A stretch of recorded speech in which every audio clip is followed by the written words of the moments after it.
আসসালামু আলাইকুম। আমি মালা আক্তার। মালার রান্নাঘরে আপনাদের সবাইকে ওয়েলকাম। আজকে আমি নিয়ে এসেছি ফুলকপির একটি অতুলনীয় স্বাদের রোস্টের রেসিপি।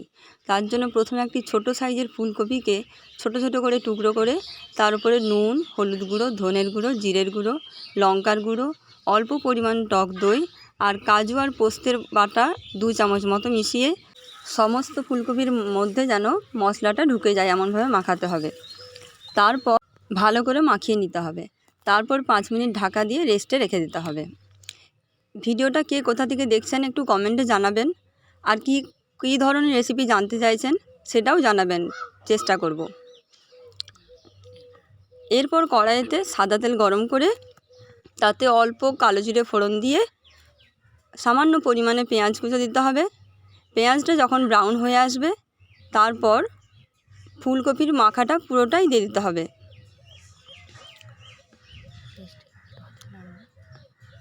হালকা হালকা করে নাড়তে হবে।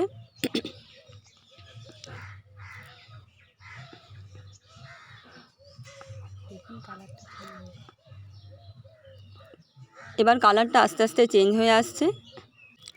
এই অবস্থায় অল্প পরিমাণে আদা বাটা দিতে হবে। আমার ফুলকপিটার সাইজটা খুবই ছোট ছিল, তাই আমি সব মশলাই অল্প অল্প করেই নিয়েছি। ফুলকপির সাইজ অনুযায়ী মশলাগুলো সব দেবেন। এবার সব ফুলকপিগুলো দিয়ে হালকা হালকা করে ভাজতে হবে যাতে ফুলকপিগুলো ভেঙে না যায়। একটু উল্টে পাল্টে ভাজার পর ঢাকা দিয়ে ভাজতে হবে। এবার 2টো কাঁচা লঙ্কা দিতে হবে। তারপর মিক্সির যে বাটি ধোয়া জলটা ছিল সেটা আমি দিয়ে দিয়েছি। এবার ঢাকা দিয়ে খানিকক্ষণ সেদ্ধ হওয়ার জন্য রাখবো। ঢাকা খুলে যখন জল শুকিয়ে আসবে, সেদ্ধও হয়ে আসবে, সেই রকম অবস্থায় অল্প 2 দানা চিনি দিতে হবে।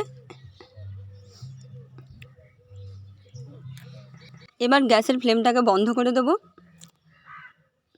রুটি, পরোটা, ভাত যে কিছুর সাথেই খেতে পারেন, খেতে ভীষণই টেস্ট হয়। একবার বানিয়ে দেখুন আর চ্যানেলটিকে সাবস্ক্রাইব করে পাশে থাকুন আর একটি লাইক করুন। ধন্যবাদ।